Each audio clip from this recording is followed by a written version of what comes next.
오늘은 하나님의 사역 두 번째 시간입니다. 하나님께서 왜 우리를 부르십니까? 라는 주제로 말씀을 드리겠습니다. 지난 시간에는 하나님께서 인간을 하나님의 형상대로 창조하셨다 이렇게 말씀드렸습니다. 그리고 인간에게 소명을 주셨는데 생육하고 번성하라, 땅에 충만하라, 땅을 정복하라, 땅의 모든 생물들을 다스리라고 하나님께서 말씀하셨습니다. 우리가 지금 하나님의 사역에 대해서 공부하고 있는데 하나님께서는 인간을 창조하시고 인간에게 소명을 주셨다는 것이죠. 그러면 오늘은 하나님께서 왜 우리를 부르셨는가? 우리가 오늘 그 주제 하나님께서 왜 우리를 부르십니까? 라는 주제를 다른 말로 하면 하나님께서는 왜 죄에서 우리를 구원하셨습니까? 이렇게도 얘기할 수 있겠습니다. 우리는 구원을 단순히 예수님을 믿고 천국을 가고 또 예수님을 믿고 복을 받고 그런 차원에서 우리가 생각을 많이 하게 되죠. 하지만 예수님을 믿고 복을 받는다, 예수님을 믿고 천국에 간다, 또 예수님을 믿고 영생을 얻는다, 이런 의미들은 결국은 예수님과 만난다는 의미입니다. 하나님께서 우리를 부르신 그 이유는 바로 예수님과의 만남을 갖게 하기 위해서, 다시 말하면 예수님과 교제케 하기 위해서 우리를 부르신 것과 같습니다. 그래서 고린도전서 1장 9절에 보면 너희를 불러 그의 아들 예수 그리스도 우리 주와 더불어 교제하게 하시는 하나님은 미쁘시도다 이렇게 말씀합니다. 그러니까 하나님께서는 우리를 예수님과 교제케 하기 위해서 예수님과 연합시키시고 예수님과 하나가 되게 하기 위해서 우리를 부르신 것이다. 이것이 바로 핵심입니다. 요한복음 3장 14절에서 17절 보면 모세가 광야에서 뱀을 든 것 같이 인자도 들려야 하리니 이는 그를 믿는 자마다 영생을 얻게 하려 하심이니라. 하나님이 세상을 이처럼 사랑하사 독생자를 주셨으니 이는 그를 믿는 자마다 멸망하지 않고 영생을 얻게 하려 하심이라. 하나님이 그 아들을 세상에 보내신 것은 세상을 심판하려 하심이 아니요 그로 말미암아 세상이 구원을 받게 하려 하심이라. 아멘. 구원에는 항상 그 중심에 예수님이 계신 것입니다. 예수님이 빠진 구원은 진정한 구원이 아니고 예수님이 빠진 기독교는 진정한 기독교가 아니에요.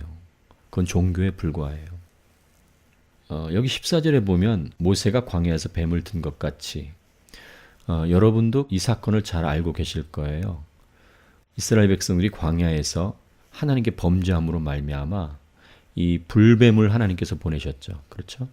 그래서 이 불뱀에게 물린 사람들이 구원을 받을 수 있는, 치료받을 수 있는 유일한 길이 있는데 그 유일한 길은 무엇이냐면 노뱀. 그 노뱀을 바라본 사람들은 이제 그 병이 낫게 되는 거죠.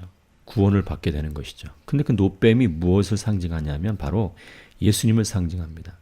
사실은 구약의 그 모든 하나하나 이스라엘 백성들에게 하나님께서 구원을 베푸실 때 그 애굽에 있던 이스라엘 백성들을 해방할 때도 어린 양의 피를 통해서 해방하셨고 또 광야에서 이스라엘 백성들이 하나님께 범죄했을 때 그 죄를 사함받는 길도 바로 제사를 지내는 것이었는데 제사를 지낼 때 희생 제물을 드리게 되죠.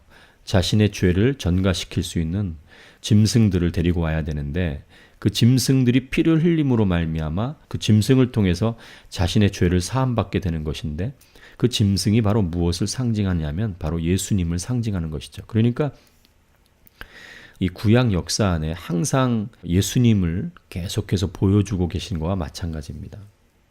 여기 16절 하나님이 세상을 이처럼 사랑하사 독생자를 주셨으니 그랬습니다. 하나님께서 세상을 사랑하셔서 보내신 분이 바로 독생자다. 그래서 그를 믿는 자마다, 그러니까 그 독생자를 믿는 자마다 멸망하지 않고 영생을 얻게 하려 하심이라. 그 독생자를 믿는다는 것은 바로 제가 예전에 믿음에 대해서 설명드릴 때 그 믿음의 본질적인 의미 중에 하나가 바로 예수님과의 교제다라고 말씀드렸습니다.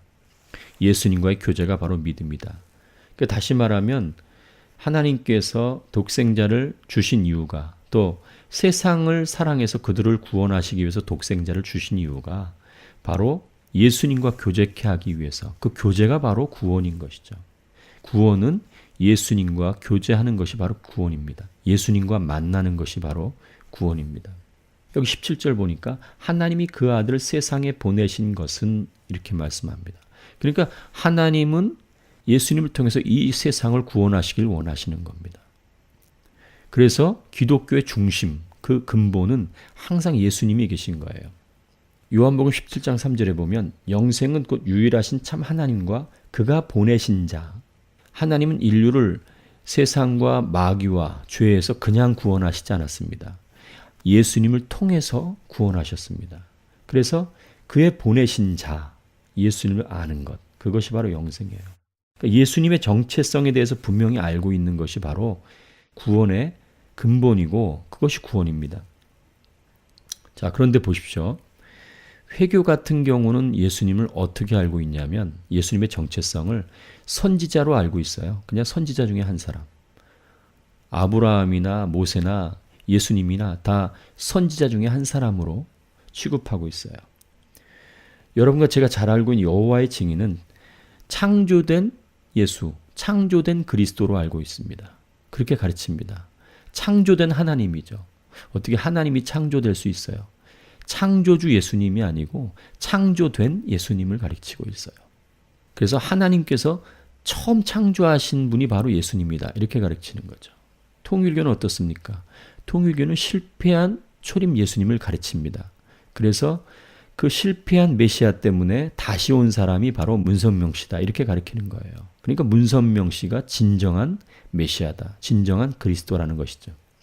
하나님의 교회는 어떻습니까? 하나님 교회도 마찬가지입니다. 실패한 예수. 그래서 성경에서 말하는 진정한 예수는 바로 안상홍이다. 이렇게 가르치는 거예요. 그러니까 예수님의 정체성에 대해서 분명히 아는 것이 바로 구원입니다. 그것이 바로 이 기독교의 핵심입니다. 요한일서 5장 11절에서 12절 보면 또 증거는 이것이니 하나님이 우리에게 영생을 주신 것과 이 생명이 그의 아들 안에 있는 그것이니라. 하나님께서 우리에게 영생을 주셨는데 그 영생이 어디에 있냐면 바로 예수님 안에 있다는 것입니다. 12절 아들이 있는 자에게는 생명이 있고 하나님의 아들이 없는 자에게는 생명이 없느니라. 아멘. 그러니까 결국은 하나님의 아들 그 안에 있느냐 없느냐의 문제예요. 요한복음 17장 6절에 또 보면 세상 중에서 내게 주신 사람에게 내가 아버지의 이름을 나타내었나이다. 이렇게 말씀해요. 세상 중에서 내게 주신 사람이 무슨 뜻입니까? 바로 하나님께서 부르신 자들이죠. 바로 그리스도인들을 얘기하는 거죠. 결국 그들을 예수님께 주었다는 것이죠. 그래서 그들은 아버지의 것이었는데 내게 주셨으며 그들은 아버지의 말씀을 지켰나이다. 이 17장 6절에 그리스도인들이 아버지를 알려면 하나님을 알려면 예수님을 통해서만 하나님을 알 수 있다는 말씀이에요. 이 말씀이. 예수님을 통해서만 그 아버지를 알 수 있는 거예요. 예수님을 알아야만 아버지를 알 수 있는 거예요.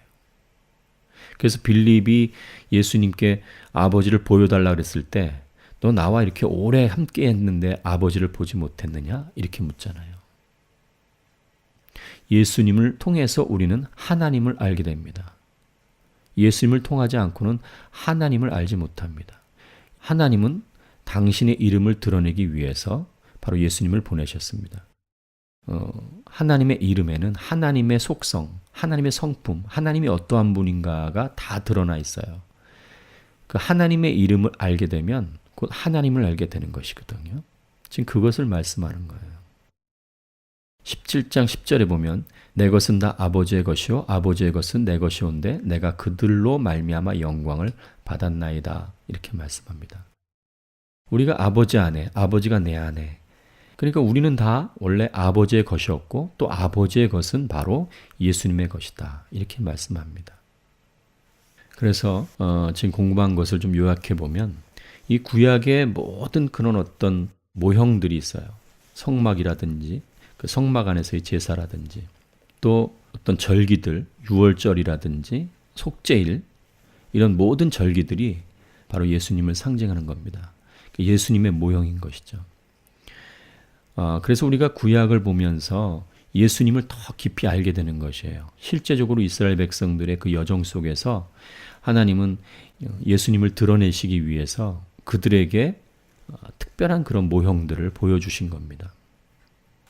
그리고 하나님께서는 우리를 불러서 결국 이제 우리가 어린 양의 혼인잔치에 참여하게 되는데 그 어린 양이 누굽니까? 바로 예수 그리스도를 상징하는 거죠. 그러니까 어린 양 예수 그리스도와 연합해서 영원한 삶을 누리는 것, 영생을 누리는 것이 바로 하나님께서 우리를 부르신 그 이유입니다. 그래서 여러분과 제가 오늘 꼭 기억해야 될 것이 하나님께서 우리를 부르신 그 이유는 무엇이냐? 바로 예수님과의 교제다. 그렇다면 신앙생활, 믿음생활이라는 것은 예수님과의 깊은 인격적 교제, 다시 말하면 예수님과 동행하는 것이 바로 신앙생활입니다. 단지 예수님을 믿고 내가 복을 받고 예수님을 믿고 천국 가고 예수님을 믿고 영생하고 하는 것은 부차적인 것입니다. 그것은 예수 그리스도와 연합하고 예수님과의 깊은 교제 속에 자연히 따라오는 것이죠. 오늘 이 말씀을 꼭 기억하시고 늘 예수님과 동행하는 저와 여러분이 되기를 간절히 바랍니다.